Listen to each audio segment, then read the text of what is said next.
Vivir en comunión en un mundo lleno de pecado muchas veces no es nada fácil. Cuando las personas viven y trabajan juntas, enfrentan diversos desafíos.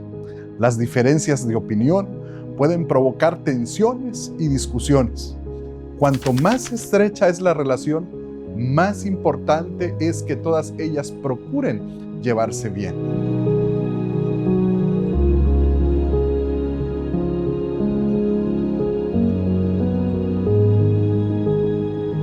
Las relaciones más estrechas se dan en el seno de la familia. Siempre deben haber acuerdos acerca de valores, metas, objetivos, trazados tal cual debe ser en una familia. Estos mismos principios deben aplicarse en el trabajo, en la iglesia, en el entorno donde nosotros nos encontremos. Así que, en esta hora, la pregunta de autoanálisis sería: ¿tú sabes responder correctamente? Es por eso que en el estudio de esta semana hemos aprendido algunos conceptos básicos para las relaciones interpersonales. El apóstol Pablo aconseja en Colosenses, en el capítulo 4, versículo 6, que ha sido nuestro texto bíblico de esta semana, que su palabra sea siempre agradable, sazonada con sal, para que sepan cómo conviene responder cada uno. Es decir, que las palabras sean adecuadas, no ásperas, poder decirlas correctamente, siendo asertivos en nuestra comunicación, para tener un mejor ambiente donde quiera nos encontremos. Pero muchas veces es difícil responder correctamente. Las emociones nos ganan, nos irritamos, no pensamos para contestar y de pronto ya estamos metidos en serios problemas. Debemos expresar nuestras emociones correctamente y entender a los demás. Cuán difícil muchas veces es esto. Esto es lo que los profesionales llaman inteligencia emocional. En la lección número 12 de esta semana, bajo el título Vivir en comunión con los demás, recordaremos algunos principios que el apóstol comparte y son útiles para las relaciones sociales, tanto dentro como fuera del hogar. Veamos estos principios que nos ayudarán a comprender mejor cómo interactuar tanto en el hogar, con nuestros seres queridos, como también en el entorno que nos rodea. Para esto, yo quiero plantear la siguiente pregunta: ¿cómo podemos evitar la tergiversación que los sabios principios bíblicos han sufrido a lo largo de la historia? Y para eso vamos a presentar 3 enfoques.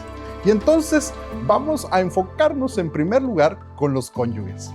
La palabra de Dios en el libro de Colosenses, en el capítulo 3, verso 18, enseña lo siguiente. Primero habla a las esposas y entonces dice: casadas, estén sujetas a sus esposos. Pero agrega también la palabra de Dios, ahí mismo en el texto bíblico, como conviene al Señor. Muchas veces este versículo ha sido utilizado a la conveniencia. El Nuevo Testamento no enseña que las mujeres deben someterse a los hombres, ser serviles, estar subyugadas o satisfacer ciegamente caprichos. El punto principal de esto es que la esposa debe ser leal al Señor en primer lugar y a su marido después. La individualidad no debe ser anulada por su marido, ni actuar como conciencia de ella. Pero la palabra de Dios sí enseña que el amor manifestado por Cristo a la iglesia es una ilustración de cómo debe ser el amor del marido hacia su esposa. Muchas veces los cónyuges no saben relacionarse, comunicarse, tratarse, y eso es un serio problema.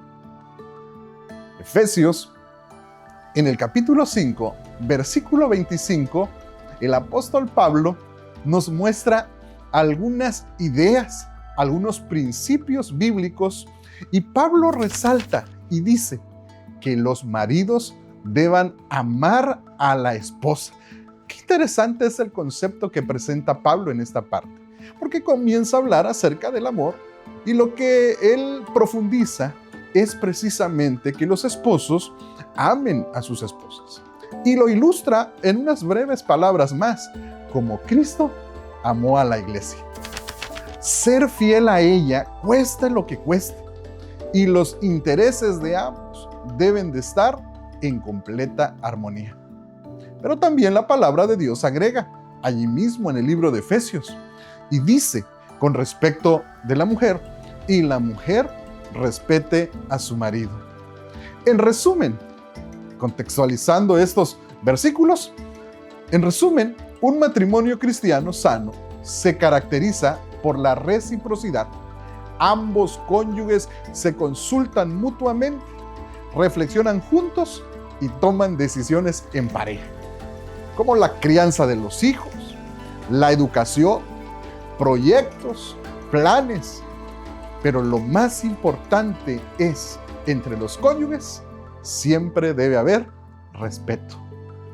Así como hemos hablado acerca de los cónyuges, que deben respetarse, hay otro aspecto más que resalta el apóstol Pablo.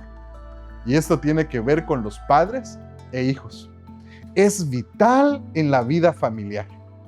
He allí la importancia de poner buenas bases.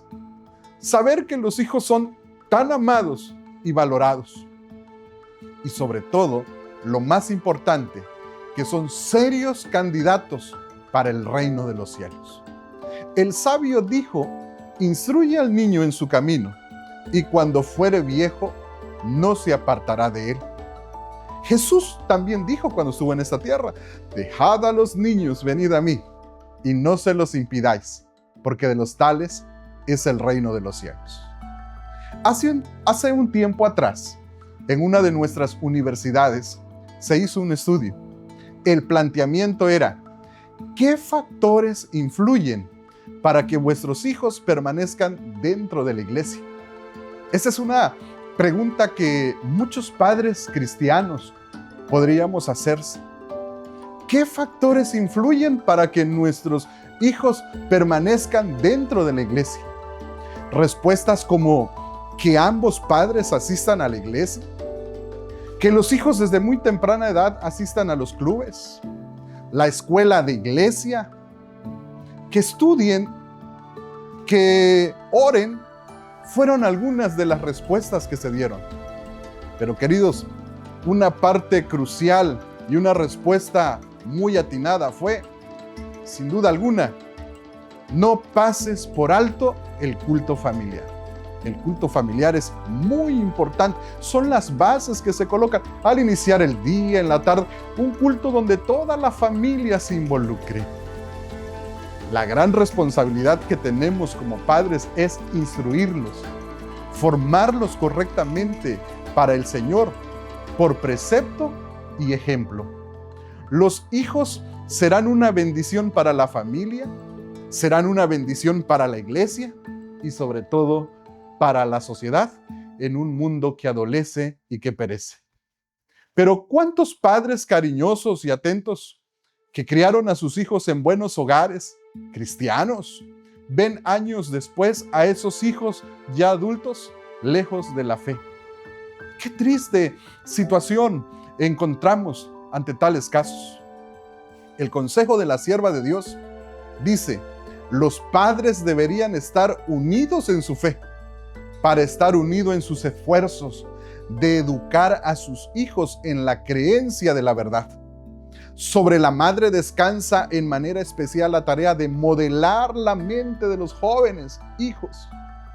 Trabajen juntos los padres, inculcando en los corazones de sus hijos los principios de justicia. Es crucial que los padres tomen en serio su papel. ¿Cuán importante es? Analizamos otro principio más en el estudio de esta semana. Y esto nos saca del hogar y ahora nos pone en el terreno de las relaciones laborales. Y miren lo que dice Colosenses en el capítulo 3, versículo 22 al 24. Porque aquí en este texto habla acerca de los siervos, pero también habla acerca de los amos. Y refiriéndose a los siervos, dice lo siguiente: Obedeced en todo a vuestros amos terrenales, no sirviendo al ojo, como los que quieren agradar a los hombres, sino con corazón sincero, temiendo a Dios, y todo lo que hagáis, hacedlo de corazón, como para el Señor y no para los hombres, sabiendo que del Señor recibiréis la recompensa de la herencia, porque a Cristo el Señor servís. Qué interesante son los consejos que resalta el apóstol Pablo aquí. Hacerlo de corazón, hacer las cosas bien, en tu trabajo, en la escuela, en tu entorno fuera de tu hogar, con tus jefes de trabajo, donde quiera que te encuentres. El consejo bíblico es: hazlo bien, haz las cosas mejor todavía. Como dijera las Escrituras, recorrer a veces quizá una milla más. También en el libro de Colosenses, en el capítulo 4, versículo 1, dice: amos, haced lo que es justo y recto con vuestros siervos, sabiendo que también vosotros tenéis un amo en los cielos. Quizá, querido amigo, Dios te ha dado la oportunidad, la bendición de tener un negocio, una empresa, tienes personas bajo tu mando. Lo que la palabra de Dios dice a los amos es: hagan lo justo, hagan lo recto, hacedlo bien, porque recuerden, amigos, tenemos un amo en los cielos, nuestro Padre Celestial. Recordemos, los seres humanos fuimos creados a imagen de Dios y, como todas sus criaturas, inteligentes, dotados de libertad. Eso es lo que el Señor nos ha hecho, de los cuales nos ha formado. Colosenses, en el capítulo 4, en los versículos 2 al 4, dice: perseverad en la oración, velando en ella en acción de gracias, orando también al mismo tiempo por nosotros, para que el Señor nos abra puertas para la palabra, a fin de dar a conocer el ministerio de Cristo, para que lo manifieste al hablar. Lo que nos está diciendo aquí el texto bíblico es que debemos orar unos por los otros. Muchas veces hemos escuchado o dicho la frase: estoy orando por ti. La lección nos enseñó que este es el medio de conectividad e interactividad elegido por el cielo. Cuando alguien está luchando con problemas de diversas índole, ya sean familiares, financieros, de salud, de cualquier tipo, qué mejor saber que alguien está orando por ti. Pablo aconsejó: orando también al mismo tiempo por nosotros, para que el Señor nos abra puertas para la palabra, a fin de dar a conocer el ministerio de Cristo. Pero debemos utilizar las palabras adecuadas. Eso es lo que el Señor nos está enseñando en este texto, que debemos orar para tener las palabras adecuadas antes de hablar. Pablo pide oración para poder proclamar el mensaje claramente.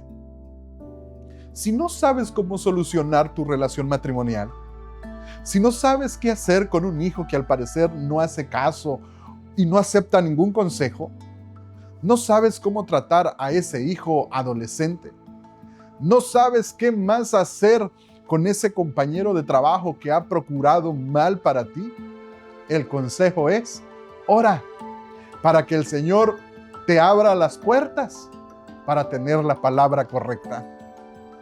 El último consejo es: andando en sabiduría. ¿Cuál es la verdad más importante que podemos conocer como cristianos? Esa verdad es que Jesucristo murió por nuestros pecados y que podemos tener vida eterna por la fe en Él. Esta es una verdad que nunca podríamos haber descubierto por nosotros mismos.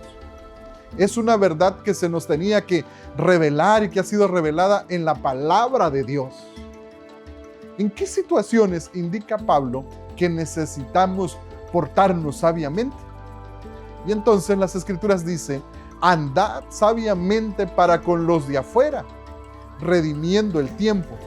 Sea vuestra palabra siempre con gracia, sazonada con sal, para que sepáis cómo debéis responder a cada uno. Desgraciadamente, los cristianos nos comportamos como tales Desgraciadamente, los cristianos no nos comportamos como tales en algunas situaciones. Y como indicó Pablo, citando Isaías 52:5, Israel también era una piedra de tropiezo para los incrédulos. La forma en que actuamos con los demás, especialmente con quienes no comparten nuestra fe. Es muy importante un hogar cristiano, una reunión de jóvenes para orar, la amabilidad en palabras sencillas, un espíritu sereno y paciente dicen mucho a quienes nos observan para ver si nuestra profesión de fe es genuina o no. Por eso el apóstol Pablo enfatiza que su palabra sea siempre agradable, más que simplemente amables o corteses. Las palabras que pronunciamos deben ser impulsadas e impregnadas por la gracia de Dios, a través de la influencia del Espíritu Santo. Piensa en tus palabras, querido amigo, piensa en tus acciones y comportamiento ante los demás. ¿Qué mensaje estás enviando acerca de tu fe y de lo que significa ser cristiano? La Biblia enseña que la autorregulación es una expresión de autocontrol y paz que proviene de la fuerza de Dios. Sin autocontrol, nuestras emociones a comportamientos destructivos serían muchos. La comunicación eficaz, la paciencia y la humildad son fundamentales para las relaciones sanas. Cada miembro de la familia debería comprender que sobre él recae la responsabilidad de hacer su parte en cuanto a contribuir a la comunidad. En el orden, en la disciplina, en la familia debe haber un orden excelente. Si queremos caminar en la luz, debemos permitir que Cristo entre en nuestros corazones. Abre tu corazón a Cristo Jesús. Si estás luchando, si aún no puedes controlar algunos pensamientos, algunas palabras, te has metido en situaciones difíciles por lo que dices, por lo que haces, es un momento de doblar nuestras rodillas, abrir nuestros corazones a Dios y pedir que el Espíritu Santo sea el que nos dirija, el que transforme nuestros corazones, el que ponga un carbón encendido en nuestros labios para que hablemos solamente palabras que honren al Dios Altísimo. El texto de Efesios en el capítulo 4, versículos 2 al 3, dice el siguiente consejo: sean humildes, amables y pacientes, y bríndese apoyo por amor los unos a los otros. Hagan todo lo posible por vivir en paz, para que no pierdan la unidad que el Espíritu les dio. Oremos los unos por los otros, que Dios pueda bendecirnos. Dejemos que el poder divino, que el poder del Espíritu Santo sea el que dirija nuestras vidas.